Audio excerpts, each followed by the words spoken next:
On en vient à notre enquête sur la surveillance au bureau ou à l'usine. La présence, l'activité, la durée des pauses, tout est susceptible aujourd'hui d'être contrôlé. Les moyens techniques sont moins chers, plus sophistiqués, mais très souvent illégaux. Plusieurs magasins d'ameublement ou d'informatique ont été épinglés ces derniers temps. Enquête, Sophie Rodier, Mathias Barois.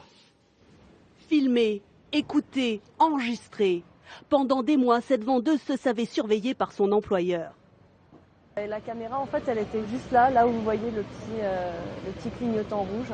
Et on savait que dès le moment où on rentrait dans le champ de la caméra, on se disait bon, bah ça y est, on est filmé maintenant. Il y a un angle mort au niveau du comptoir. Je me mettais tout le temps dans ce petit espace confiné, au final, pour me sentir un peu à travailler librement, quoi. Toute la journée, dans la boutique, ses moindres faits et gestes sont épiés. Et son patron n'hésite pas à se servir de cette surveillance illégale pour lui faire des reproches. Et la caméra, en fait, elle était juste là où vous voyez le petit clignotant rouge.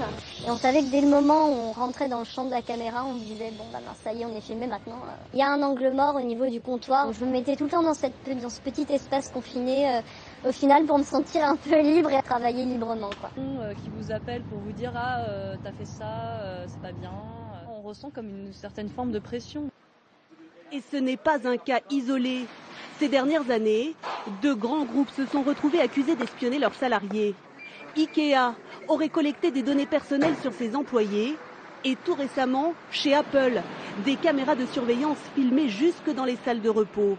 La société a été mise en demeure de changer ses pratiques. Alors, jusqu'où peuvent aller les employeurs? Tous les moyens sont-ils bons pour avoir ses salariés à l'œil? Cette société lyonnaise propose aux entreprises d'installer des systèmes de vidéosurveillance dans les entreprises. Supermarchés, bureaux, à chaque usage sa caméra. Nous commercialisons deux types de caméras. Des caméras fixes, comme celle-ci, et des caméras mobiles, qu'on appelle également dômes, qui permettent de filmer à 360 degrés. Voilà à quoi ces systèmes de vidéosurveillance ressemblent dans leur propre bureau. Démonstration, des caméras et des écrans partout. Donc ici, nous avons une caméra qui filme, comme vous pouvez le constater, le couloir. Donc là, effectivement, on filme vraiment un lieu de passage, c'est-à-dire que les règles sont très strictes et très claires. Vous avez possibilité de filmer des couloirs. Par contre, il est interdit de filmer le poste de travail d'un collaborateur, puisque ça relève de sa vie privée. On avait une difficulté puisqu'on filmait en même temps une partie des zones de travail. Dans ce cas-là, on utilise des zones de masquage qui permettent de totalement masquer le poste de travail du collaborateur. Interdit aussi la surveillance des espaces de pause et de repos, comme la machine à café ou les toilettes. Où s'arrête la simple surveillance et où commence l'espionnage? Nous nous sommes rendus dans un salon de professionnels de la sécurité. Cette fois, en nous faisant passer pour des chefs d'entreprise désireux d'espionner leurs salariés. Et très vite, on nous livre des astuces. Ce que vous pouvez faire, c'est leur dire vous êtes sur vidéosurveillance, si vous voulez les espionner. Vous en mettez une, deux à l'entrée, histoire de. Eux, ils vont croire que c'est là. Et vous en mettez une autre pour les fliquer. Là, vous passez la loi, vous êtes transparent. Les demandes, on en a beaucoup comme vous.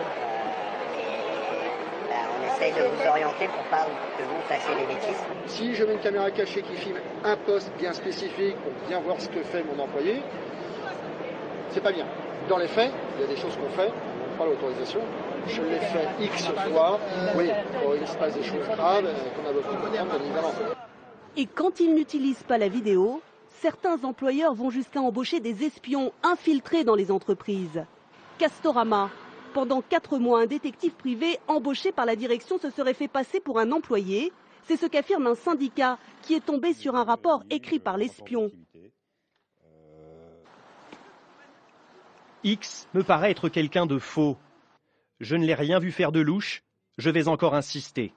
Ensuite, l'espion propose à un salarié de participer à un vol. Je suis en train de prendre un appartement, j'ai vu que tu as des produits vraiment sympas. Il faudrait qu'on s'arrange tous les deux. Il me répond, même pas en rêve. C'est désespérant toute cette honnêteté. Mais il y a des enquêteurs qui parlent ouvertement de leur filature. C'est le cas de David Ornus.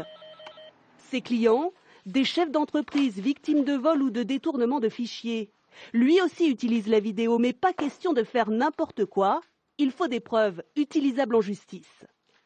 Tous les moyens ne sont pas bons parce qu'aujourd'hui, nos rapports font foi en justice. Un rapport d'une agence de détective privé ou d'une agence de renseignement privé est recevable en justice dans la mesure où c'est un rapport circonstancié écrit. Les photos, une fois sur deux, tombent dans le domaine de l'atteinte à la vie privée et atteinte aux libertés individuelles. Donc, contrairement à ce qu'on voit dans les films, une photo au restaurant, c'est pas recevable. Une photo sur un balcon d'un appartement, c'est un lieu privé, ça n'est pas recevable. Pour un employeur trop curieux, la loi est sévère. 300 000 € d'amende et jusqu'à 3 ans de prison. Les condamnations restent très rares, les salariés hésitant souvent à porter plainte.